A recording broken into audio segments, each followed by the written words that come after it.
اس کرم کا کرو. خوش آمدید کہتے ہیں. علماء کرام ہمارے ساتھ موجود جناب قبلہ مفتی اکمل صاحب، جناب قبلہ مولانا محمد رضا داؤدانی صاحب. اچھا یہ بات ہم نے پورا خاکہ بھی دیکھا، حلال و حرام سے متعلق پوری داستان دیکھی.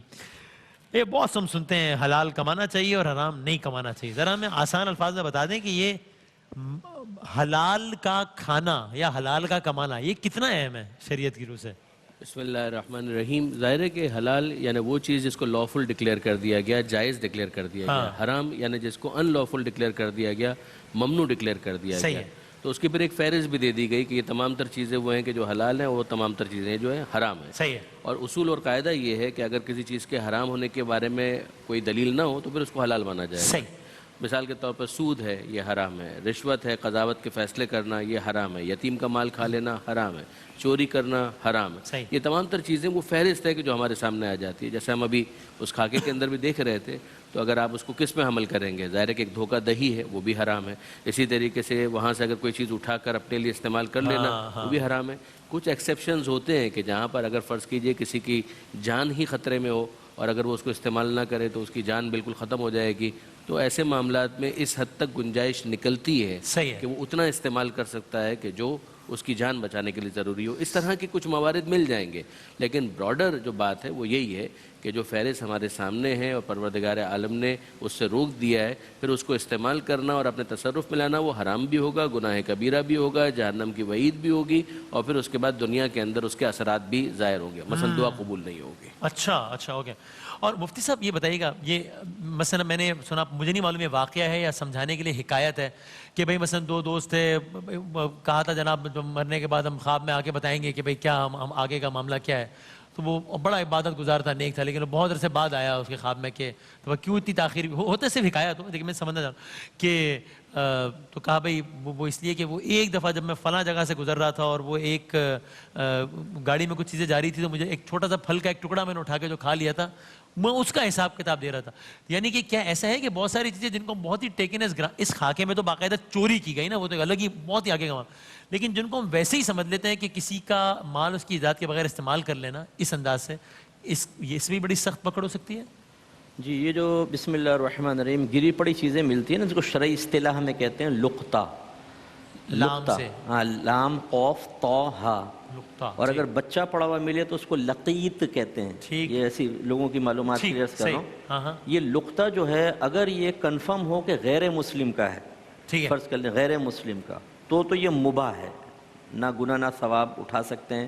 افضل اور اولیٰ یہ ہے کہ اس تک پہنچا دیں. لیکن اگر مسلمان کا ہے اور اپنی ملک بنانے کی نیت سے اٹھایا تو یاد رکھیں یہ امانت میں خیانت ہے اور یہ حرام ہے.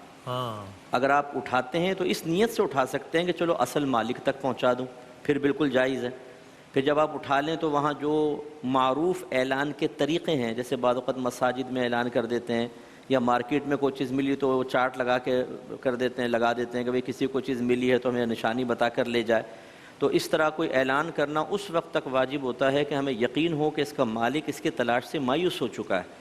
پھر اگر ہم خود غریبیں رکھ سکتے ہیں، ورنہ اس نامعلوم مالک کی طرف سے صدقہ کر سکتے ہیں.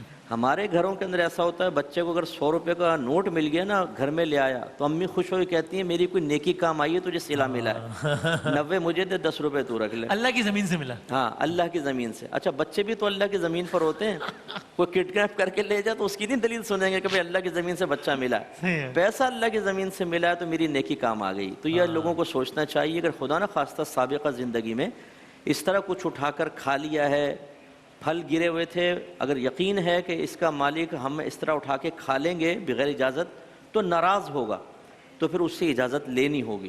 اور اس طرح کوئی لقطہ وغیرہ اٹھا کے اگر استعمال کر لیا ہے تو اتنا ہی پیسہ نامعلوم مالک کی طرف سے صدقہ کریں. امید ہے کہ اللہ تعالیٰ بروز قیامت اس شخص کو اس سے راضی فرما دے گا. باقی جو آپ نے خواب کے معاملات ذکر کیے، یہ کوئی شرعی حجت نہیں ہوتے. اگر آپ کے خواب میں، میرے خواب میں کوئی آ جائے، نبی کا خواب وحی الہی کی صورت ہوتی ہے. باقی یہ ہو سکتا ہے کہ ہم کسی اپنے مردے کو عذاب قبر میں دیکھیں، ایسا نہ ہو. بعض اوقات ہم خوش دیکھتے ہیں مردے کو، ہم کہتے ہیں بڑا خوش تھا، لیکن ہو سکتا ہے بیچارہ عذاب میں ہو. ہمارے خواب شرعی حجت، یہ سند نہیں ہے ہمارا، سند نہیں. ہاں بالکل صحیح، بالکل ٹھیک ہے، صحیح. اور ذرا اس اب سے بھی ریلیٹ کر کے بتائیے ہمارے آج کل کے حالات میں، جس میں دیکھا کہ بھئی وہ گھر میں وہ کام کرتی ہے ملازمہ اور اس نے چوری کی، اور تو اب کیا کرنا چاہیے؟ ہو سکتا ہے تقریباً ہر دوسرے گھر میں کوئی نہ کوئی کام کرتا ہے. لوگ پھر اس چیز کو دلیل بنا کے بہت سختی بھی کرتے ہیں, بلکہ پھر یہ بھی ہوتا ہے, مطلب جو کہ مجھے تھوڑا سا حیرت ہوتی ہے کہ بھائی یہ بھی ہوتا ہے نا کہ فون اگر میرا آگے پیچھے ہو گیا تو میری اپنی کسی کوتاہی کی وجہ سے میں بول گا, پھر کہتے ہیں پہلا جملہ کہتے ہیں چوری ہو گیا, بھائی میری غفلت بھی تو ہو سکتی ہے نا. تو پھر ایک یہ مائنڈ سیٹ بھی پریویل کرتا ہے. تو کیا کرنا چاہیے اس کے لیے؟ بہت گرے ایریاز اس کے اندر درمیان میں بہت ہے. یعنی اگر آپ دیکھیں نا انصاف کی بات, ان بعض الظن اسم, بعض گمان وہ ہیں کہ جن کو گناہ مانا گیا. لیکن بات سیدھی سی یہ ہے کہ انسان نیچرلی کبھی کسی چیز کے بارے میں تفتیش کرے گا تو کسی نہ کسی چیز کے اوپر بنا رکھ کر اپنی تفتیش کو آگے بڑھائے گا. تو یہ ہوتا ہے. اگر جو ادارے ہیں وہ بھی تفتیش کرتے ہیں تو کچھ نہ کچھ تو بنا رکھنی ہوتی ہے. مفروضہ ایک قائم کیا جاتا ہے, ہائپوتھیسس ہوتا ہے, وہ صحیح بھی ثابت ہوتا ہے, کبھی غلط بھی ثابت ہوتا ہے. اس کے بارے میں کوئی قطعی فیصلہ کر لینا, یقینی فیصلہ کر لینا, یہ تو کیس ٹو کیس ڈیفر کرے گا. اور کسی کے اوپر ویسے الزام لگا دینا, یہ تو تہمت اور بہتان ہو جائے گا. تو ظاہر وہ تو بہت بڑا گناہ ہے. اب چاہے وہ آپ کی ملازمہ ہے نا, ملازمہ ہو کوئی بھی ہو, بہرحال ایک انسان ہے. اگر اس کے اوپر الزام آپ لگا رہے ہیں تو آپ کے پاس کنکریٹ ایویڈنس ہونا چاہیے. اس کی ایک ذمہ داری ہے کہ وہ امانت کے اندر خیانت نہ کرے. جو کام کر رہی ہے وہاں پر وہ آ رہی ہے, ظاہر ہے کہ ایک طرح سے وہ اس خاندان کی اور اس گھر کی فرد بن جاتی ہے, ٹیمپریرلی صحیح مگر یہ کہ فرد بن جاتی ہے. تو اس پر اتنا اعتبار کیا گیا ہے تو ظاہر ہے کہ اس کی ذمہ داری ہے کہ وہ اس اعتماد کو ٹھیس نہ پہنچائے. اسی طریقے سے جو وہاں پر اونرز ہیں یا مالکن ہیں, ان کی ذمہ داری یہ ہے کہ ان کے دوسرے مسائل کے حوالے سے بھی تھوڑا سا رحم دلانا ان کی اپروچ ہونی چاہیے کہ مسائل. اور جیسے ہم دیکھ رہے تھے خاکے کے اندر خیال رکھا بھی جا رہا تھا. تو اب اس کے بعد ظاہر ہے کہ پروردگار عالم نے اس دنیا کے اندر کیف فضلنا بعضهم علی بعض, انظر کیف فضلنا بعضهم علی بعض. دیکھو ہم نے کیسے بعض کو بعض پر فضیلت دی. تو ہوتا ہے کسی کے پاس مال زیادہ ہوتا ہے, کسی کے پاس مال کم ہوتا ہے, کسی کے پاس علم زیادہ ہوتا ہے, کسی کے پاس علم کم ہوتا ہے. مولا علی کا ایک بہت پیارا جملہ ہے کہ رضینا قسمت الجبار فینا لنا علم وللجہال مال, کہ ہم خدائے جبار کی اس تقسیم پر راضی ہیں کہ ہمارے لیے علم ہو اور جاہلوں کے لیے مال ہو. یعنی اگر فرض کیجئے جمع ہو جائے تو کیا کہنا کہ اگر مال بھی ہو علم بھی ہو کوئی خرابی نہیں ہے, لیکن یہ کہ اگر یہی تقسیم ہے تو ہم اس پر بھی راضی ہیں, پروردگار عالم کا شکر ادا کرتے ہیں کہ بڑی نعمت ہمارے پاس ہے. تو یہ چیزیں سمجھنی چاہیے کہ ہر ایک برابر نہیں ہوتا ہے. وہ شخص جس کے پاس بہت پیسہ ہو لیکن رات کی نیند اس کے پاس نہیں ہے, اور وہ مزدور جو دن بھر مزدوری کرنے کے بعد فٹ پاتھ کے اوپر اینٹ کو تکیہ بنا کر سو جائے, بہت خوش قسمت ہے. تو آخر میں ذرا عمومی طور پہ اس اپنے ماتحتوں سے یا جو لوگ گھر میں کام کرتے ہیں ان کے ساتھ کیسا سلوک روا رکھا جانا چاہیے, اس پہ آخر میں آپ. حضرت ابو مسعود رضی اللہ تعالیٰ عنہ ایک صحابی ہیں, وہ کہتے ہیں میں اپنے غلام کو مار رہا تھا. اچھا. تو اچانک مجھے پیچھے سے آواز آئی کہ اے ابو مسعود, جتنا تجھے اپنے اس ماتحت پر قدرت حاصل ہے اللہ تبارک و تعالیٰ کو تجھ پر اس سے کہیں زیادہ قدرت حاصل ہے. تو کہتے ہیں میں نے پلٹ کے دیکھا تو نبی کریم تھے, تو ہیبت سے کوڑا میرے ہاتھ سے گر گیا, اور میں نے فوراً عرض کی یا رسول اللہ میں آپ کو گواہ بناتا ہوں کہ میں نے اس کو آزاد کر دیا. سرکار نے فرمایا اگر تو اس کو آزاد نہ کرتا تو جہنم میں جاتا. تو اس لیے اسی طریقے سے ایک صحابی حاضر ہوئے, یا رسول اللہ میرے ماتحت غلام ہے, غلطیاں کرتے ہیں تو میں سزا دیتا ہوں, میرا ان کا کیا معاملہ ہوگا؟ نبی کریم صلی اللہ علیہ وسلم نے ارشاد فرمایا کہ تیری سزا اور ان کی خطائیں ترازو میں تولی جائیں گی. اگر برابر ہیں تو نہ لینا نہ دینا, اگر ان کی خطائیں زیادہ ہیں تیری سزا کم تو تجھے بدلہ دلوایا جائے گا. لیکن اگر تیری سزا زیادہ ہے ان کی خطائیں کم تو تیری نیکیاں نکال کر ان کے نام اعمال میں ڈالی جائیں گی. ایک مرتبہ ایسی ایک صحابی آئے, انہوں نے کہا یا رسول اللہ میرے غلام غلطیاں کرتے ہیں, میں مارتا ہوں, کیا کروں؟ میں ان کو سزا دینا چاہتا ہوں, کیا کروں؟ سرکار نے فرمایا درگزر کر دیا کرو. عرض کی میں کرتا ہوں, وہ پھر کر دیتے ہیں. فرمایا پھر درگزر کر.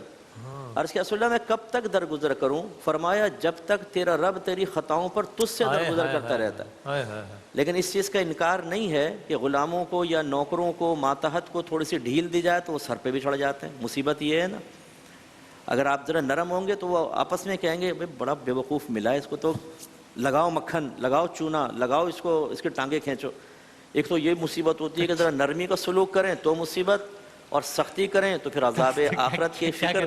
تو تھوڑا سا بیلنس رکھیں, بس یہ ہے کہ اللہ سے توفیق مانگتے رہیں, اللہ تعالیٰ ہمیں بیلنس کرنے کی توفیق عطا فرمائے.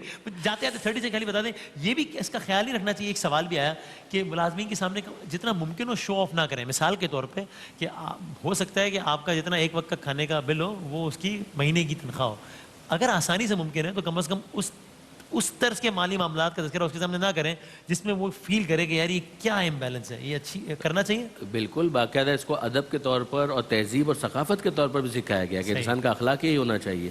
فرض کیجئے کہ کوئی شخص ہے کہ جس کے بیٹے کی وہ فوتگی ہو گئی, انتقال ہو گیا ہے, اور ابھی اس کا غم تازہ ہے, اور اسی کے سامنے آپ اپنے بچے کو پیار کر رہے ہیں, یہ خود بہت زیادہ معیوب مانا جائے گا. پیار کرنا حرام نہیں ہے, مگر یہ موقع اور ٹائمنگ نہیں تھی.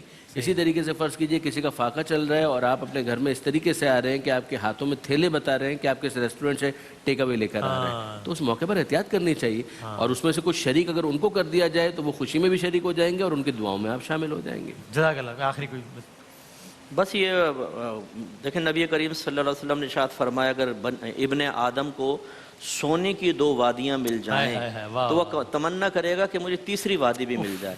یہ ہوس اور لالچ کبھی ختم نہیں ہوتا. اپنی ضرورتوں کو انسان تھوڑا محدود رکھے اور حاجات کو تھوڑا روک کر رکھے, کسی کے سامنے دست سوال دراز نہ کرے, تو اللہ تعالیٰ برکات سے بھی نوازے گا اور یہ قناعت آخرت اور دنیا میں کام آئے گی.